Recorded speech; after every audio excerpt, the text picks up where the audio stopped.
ใครไม่รู้รู้แต่ว่าน่ารักขอกดหัวใจกดให้เธอสักครั้งเป็นแฟนใครก็ขอไปถ้าเผลอไปชอบกันจังเพราะติ๊กต็อกไม่มีตายว่าโสดหรือมีแฟนแล้วแฟนใครก็ช่างฉันยังไม่ได้ไปแย่งแค่กดหัวใจให้รู้ว่ามีคนแอบมอ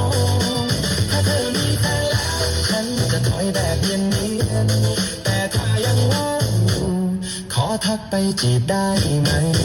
บางคลิปเธอหัวเราะฉันก็เคยยิ้มตามบางคลิปเธอเต้นฉันก็โยกหน้าจอเพื่อนฉันถามยิ้มอะไรอยู่คนเดียวก็ตอบไปเบาๆกำลังหลงคนในติ๊กต็อก